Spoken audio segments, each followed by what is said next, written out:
Hi, I'm Tash, and this is Tash Talks Mamahood, where we put words to the feelings that so many mums carry but rarely say out loud. So get comfy, pull up a chair, grab a coffee, let's have a conversation about motherhood. Hi, everybody. So today's feeling is I never feel like I'm doing enough. Have you ever climbed into bed at the end of the day, completely exhausted, and instead of thinking about everything you did do, your mind immediately starts replaying everything that you didn't? And you remember that you lost your patience, that the washing is still in the machine, that you forgot to reply to the message to whoever, that your toddler watched a little more Bluey than you'd planned, or maybe that dinner came out of the freezer. Maybe you didn't read the extra bedtime story that you said that you would, right? Or maybe you snapped and you said, just give me a minute, when all your little one wanted was your attention right then and there. And it's almost as if your brain has this highlight reel, but it only plays the bits where you think you got it wrong. And before you know it, you've reached this verdict of, I'm just not good enough, right? Don't drink my coffee, Phoebe. And the funny thing is, no one else was keeping score. Not your baby, not your toddler, not your partner, not the lady in the supermarket, just you.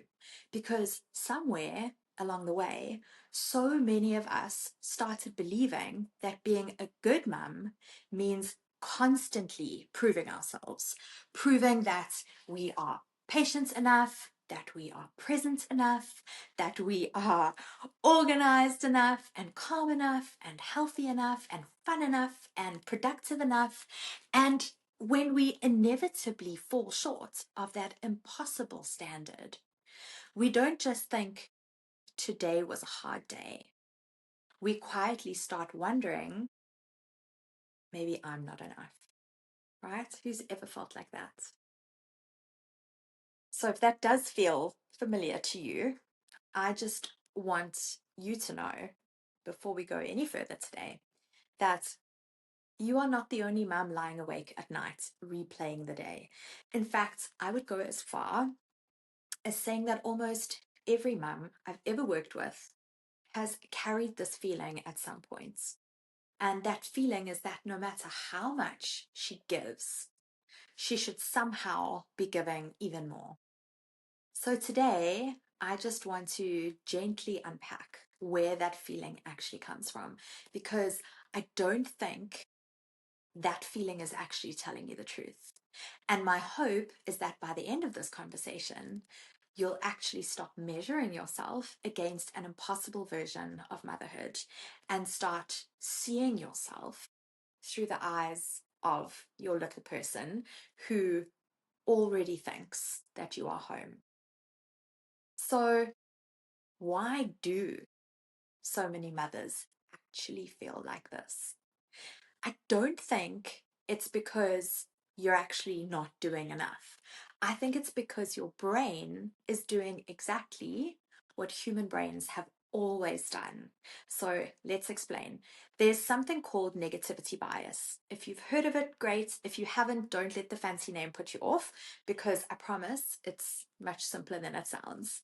So our brains are naturally more wired to notice what went wrong over what went right.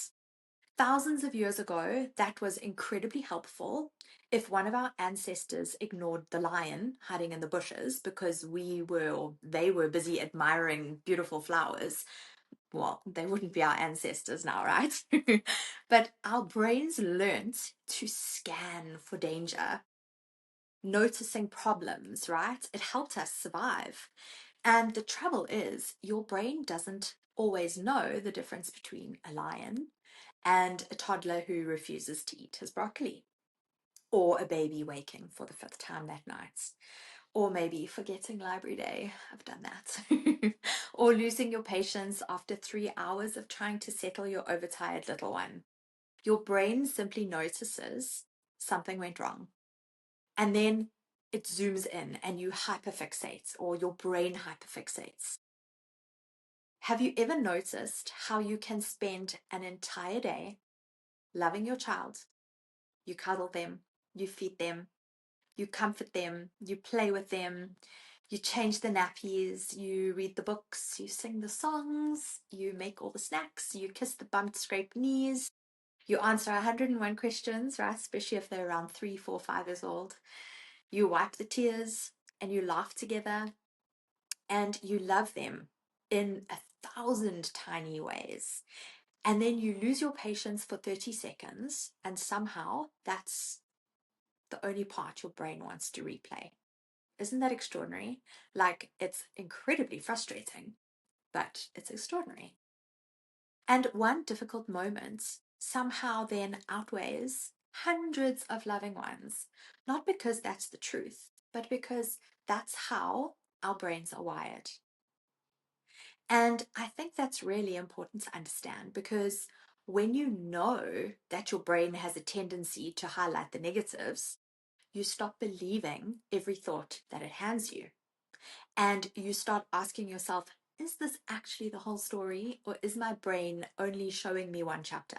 Are they showing me the negative highlight reel of your Instagram feed that is your life? So I actually saw the funniest reel on Instagram the other day. And this woman said that she named the negative little voice in her head. She named it Linda. Now, I don't know why Linda, and I'm sorry for Linda. If there are any Lindas out there, we love you. But every time her brain started spiraling into all the negative things that she'd done or the things she'd done wrong that day, she'd actually stop herself and say, "Not today, Linda. We are not doing this today." And I actually laughed out loud when I saw that reel. But then I thought there's actually something really clever about that, because the moment that you recognize that your brain is doing what brains naturally do, you can create distance, right? And instead of immediately believing the thought, "I'm failing," you create the distance from your thought and reality, and you say, "Ah, there's Linda again. Thanks for your opinion, Linda, but I'm not buying into that story today."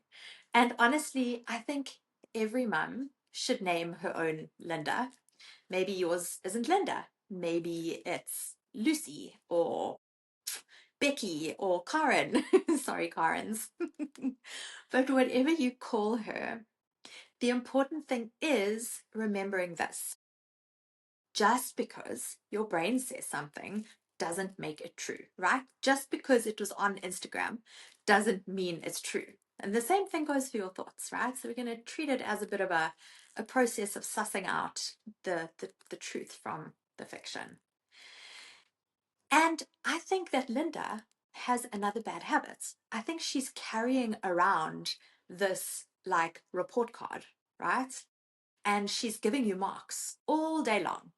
-1 because you lost your patience. Minus another one because dinner came out the freezer. -2 because the washing still isn't folded. -1 because your toddler watched too much Bluey while you drank your cup of tea in peace. -1 because you forgot library day. -2 because you needed 5 minutes to yourself and you took it. And by bedtime, Linda has convinced you that you failed the day.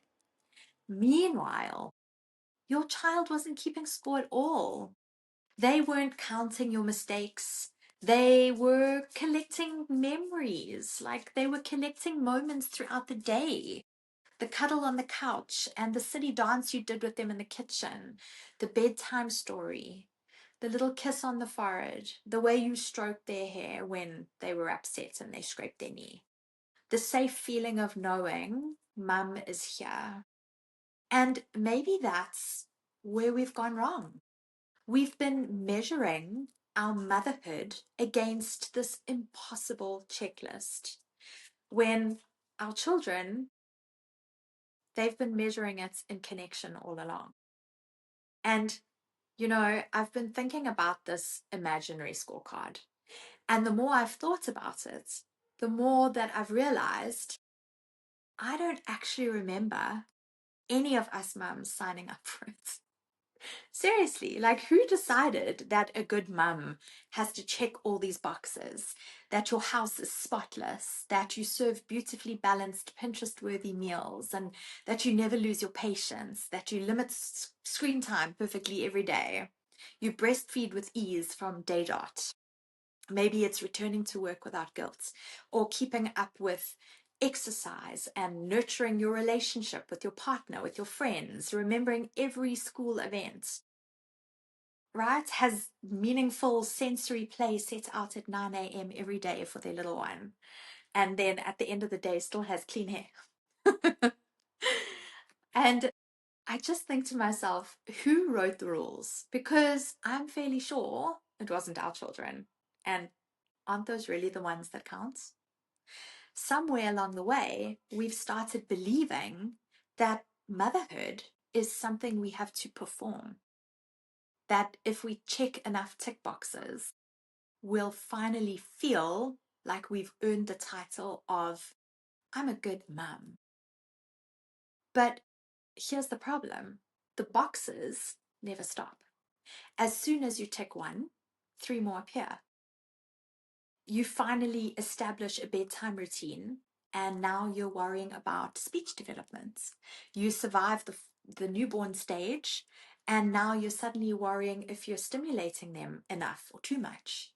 You navigate starting solids, and now you're worried that they're eating too much sugar. Then comes school, friendships, sport, homework, screens, DNA. The finish line, it just keeps moving, right? And if I'm honest, I don't think anyone could ever succeed at the version of motherhood that we've quietly been sold. And I wonder whether that's why so many mums feel so exhausted. Not just because they're physically tired, because we're all physically tired, but because they're trying to pass an exam that nobody can actually pass. Every night they're marking themselves. What did I get wrong today? What should I have done better? What did I forget? What kind of mark would I give myself? And here's the heartbreaking part. No matter how much those mums do, they always find a reason to deduct another point. And can I ask you something? When was the last time that you climbed into bed and thought, you know what? Like, I actually did a really good job today. I was good at mumming today. Not because the day was perfect, but because you showed up and you loved your child and you kept going and you sort of repaired after the hard moments. You were there. And my guess is it's probably been a while because Linda doesn't hand out as many gold stars as she does deducting points, right? Um, and you know, after supporting thousands of families over years, I've noticed something. The mums who sit in front of me worrying, which is every single mum, saying, am I doing enough? Am I getting this right? Am I messing up my child? Every single mum has this common thread, right? And I wish I could just say, don't worry, because do you know who asks those questions? It's not mums who are careless or selfish or doing it wrong. There's no mums doing it wrong, right? The very fact that you're asking already says something about your heart and about your parenting journey, because indifference doesn't ask, am I enough? Love does. And I wonder if we're confusing caring deeply and never feeling satisfied with failing. As if maybe the only way to prove that we love our children is to constantly feel guilty, that we could be doing more.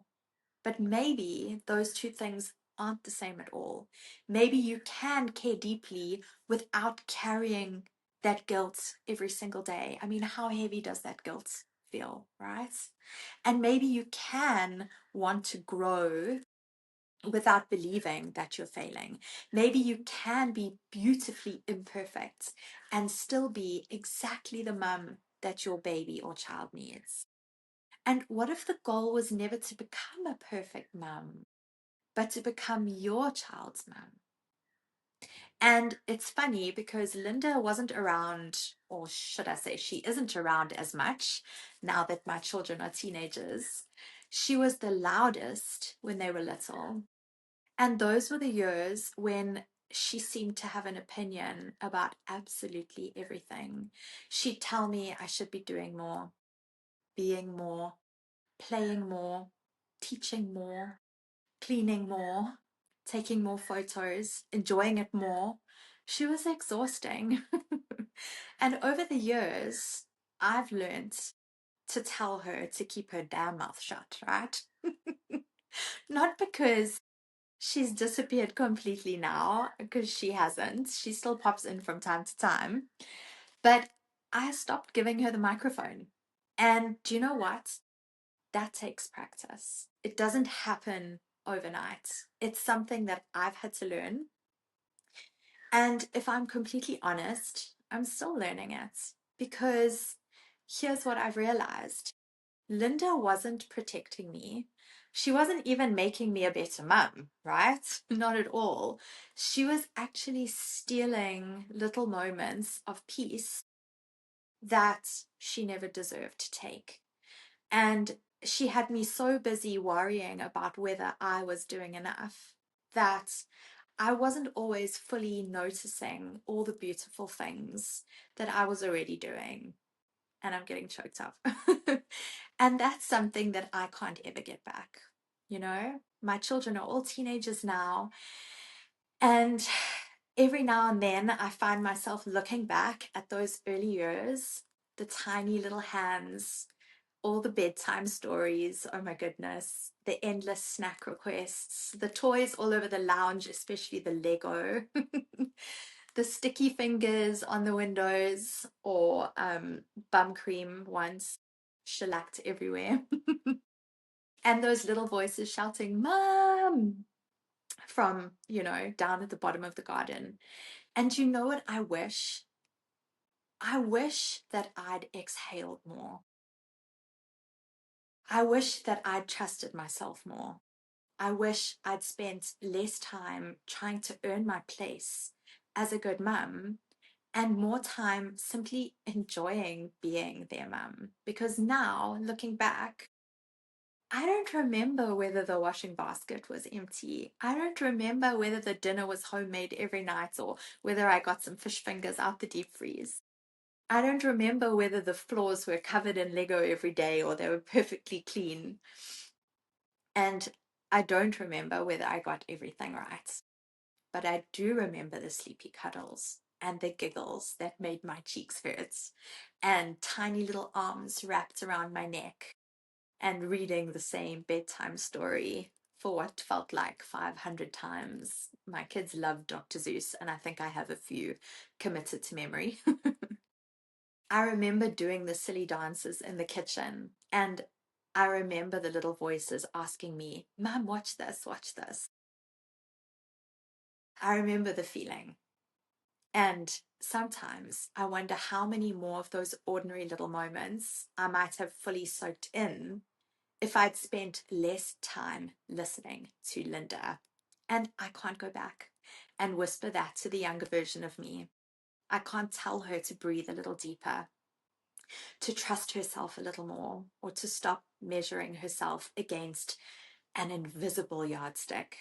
But maybe, just maybe, I can whisper it to you.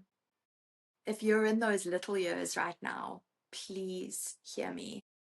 You don't get bonus points for worrying more.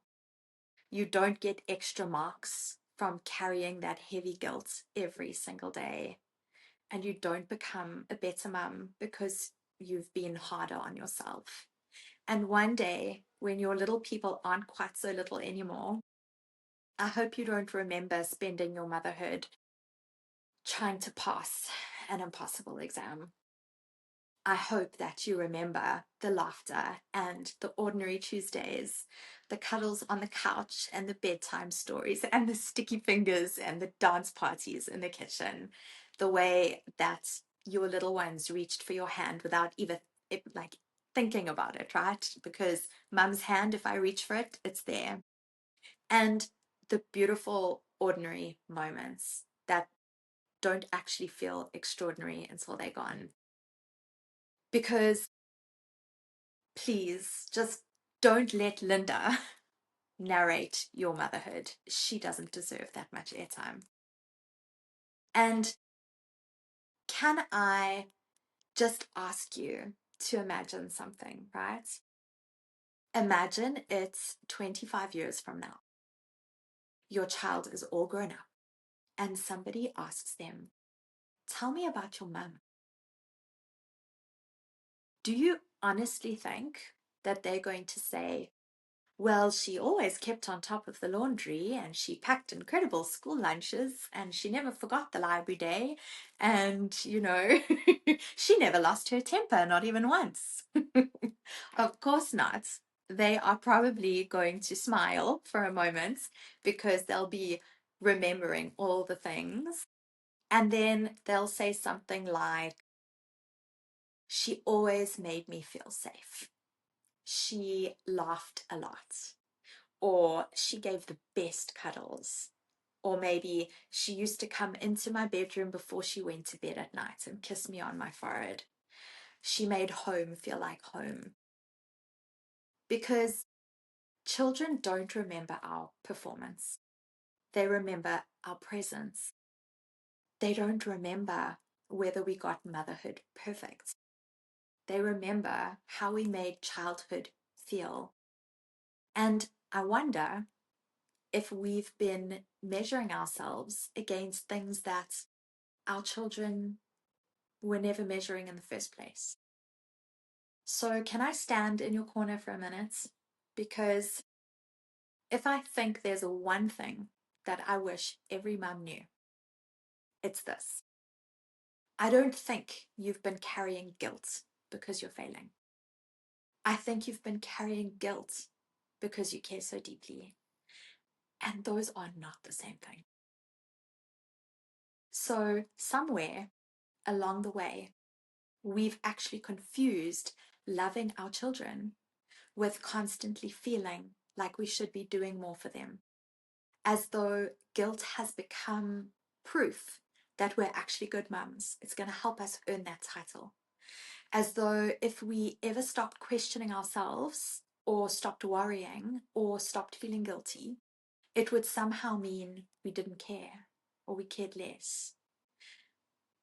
But what if that's not true? What if you can care so deeply without carrying the guilt every single day? And what if you can want to grow without believing that you're failing? What if you can be beautifully imperfect and still be exactly the mum that your child needs, right? Because here's something that I know after all these years of supporting families is that children don't need perfection. They need safety from their mum. They need presence from their mum. They need their mums to laugh and to be real. And mums who sometimes get it wrong and say, oh, you know what, I got it wrong, but I'm still showing up, and come back and say, I'm sorry, but let's try again. Because do you know what that teaches a child? Not perfection. It teaches relationship. It teaches grace. It teaches humanity. And those are some of the greatest gifts that we can ever give our kiddos. Sometimes I honestly think that we forget. We forget that our children are watching how we treat ourselves too. They listen to the way we speak about ourselves. They notice when we dismiss everything that we've done well. They're often our barometer, and they notice and focus on when we focus on what we got wrong. They notice when we apologize for existing, when we call ourselves bad mums, when we never believe we're enough. And I wonder if one of the greatest things we can actually model for them is what self-compassion looks like. Because one day they're going to make mistakes too. They're going to be parents and they are going to lose their patience. They are going to forget something important and they are going to feel like they're not enough. And when that day comes, I don't want their inner voice to sound like Linda. I want it to sound a little more like Grace. So maybe that's where motherhood begins to change. Maybe that's where we need to start. Not when we become perfect, but when we begin speaking to ourselves the way we'd speak to the people that we love most. So tonight, when you are lying in bed and Linda starts yabbering on and reading out that scorecard, I want you to smile. I want you to take a big deep breath and say, "Thank you very much, Linda, for your opinion." And then just gently put that scorecard down, because your child was not keeping score today. They were watching their mum be their mum. They were gathering up all the feelings of you, the way your arms felt when they needed that cuddle, and the way you smiled when you saw their beautiful mud pie, the way that you kissed their forehead before bed, and just the way that you kept showing up as their mum again and again and again and again. So before you fall asleep tonight, instead of asking yourself, did I do enough today? I'd love for you to try a different question. And that is, did my child feel loved today? Because if the answer is yes, then maybe today was enough. And maybe so were you. So I'll leave you with this. Maybe we have been so busy trying to become the perfect mum that we forgot that we already are. So until our next conversation, keep walking the journey and give yourself grace. Bye. Thank you so much for joining me today. I really hope that you gain something, you feel a little bit calmer, you feel a little bit more reassured, and I hope to have you on the other end of my conversation again soon. And remember to be gentle with yourself.